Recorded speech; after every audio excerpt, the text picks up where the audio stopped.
is truth today in many ways more expensive than it's ever been? It's a really good question. I think it's a complex question. It's a difficult question to answer.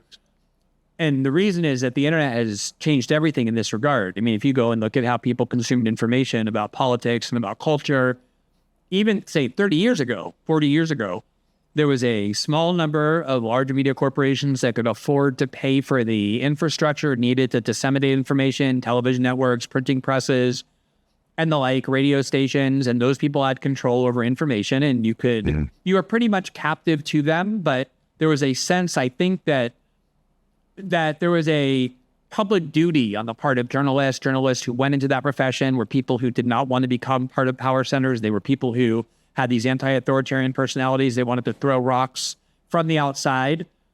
I think the corporatization of media, where large mega corporations bought up media outlets, including TV outlets, and the ethos of large corporations is to assuage power and accommodate power. That's who gets rewarded, not people who are disruptive or who cause problems. Change the nature of journalism. And then the internet caused this gigantic proliferation of the availability of information so that you and I are able to have a conversation in a way that's similar to, say, what a television network 40 years ago could have presented, only we don't have to buy a studio for it. We don't have to spend a lot of money in order to have people find it, and people can listen to it as easily as they can listen to a major television outlet. And on the one hand, that creates more options, but on the other, it creates this kind of great difficulty of, well, how do you decide what it is that you're hearing? And then you add on to that the knowledge that certain information outlets are being controlled. And I think the fact that Elon Musk bought Twitter with the promise to liberate that platform from these controls is one of the most important revolutionary acts in many years, precisely because it kind of reinstates this idea that there are outlets that we can go back to trusting, at least in the sense that speech is free. I have my nightly show on Rumble, which is a Canadian company, actually. It started in Canada, and they're very devoted to this idea of allowing all views to be heard as well. I think that model is so important. And then the question becomes, how is it, as a consumer, do you trust or distrust information that you're hearing? And I think ultimately, it is the burden on the individual to make sure that whoever you're deciding to trust, wherever you're deciding to believe, you're not deciding to trust or believe because you're happy about the views that they're defending and how it aligns with your own. But instead, they're people who are taking upon themselves the burden to make sure that whatever they're saying, they're simultaneously presenting evidence for it, convincing proof that it's true. And it is a very difficult task. People are raising kids, they're working, and modern life doesn't leave a lot of time to breathe, let alone spend a lot of time kind of analyzing which information is trustworthy and not. But ultimately, it's something that you owe to yourself to make sure you're not being deceived and manipulated and misled.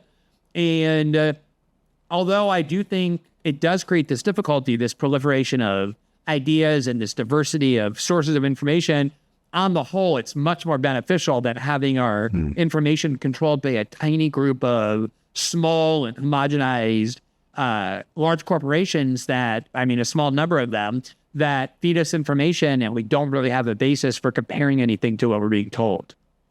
So perhaps more truth, more available, but we have to work a little bit harder to get there. Exactly. That's precisely how I put it.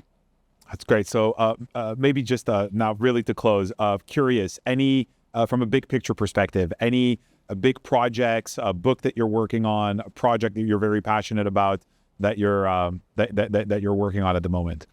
I mean, what consumes most of my time is at the end of last year, at the end of 2022, rather, we undertook a commitment by contract to produce a nightly 1 hour or 90-minute live show that we do live every night on Rumble, Monday through Friday at 7 p.m. Eastern.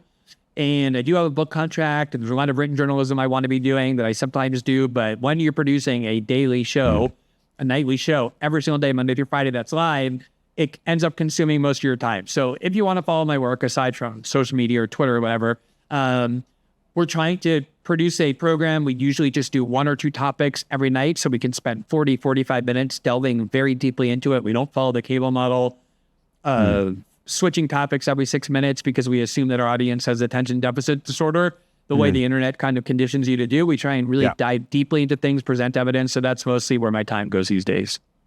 Beautiful. Glenn Greenwald, thank you so much. This was very educational, and I thank you very much for your time. Yeah, I appreciate you inviting me. Really enjoyed the conversation. Thanks so much. Awesome.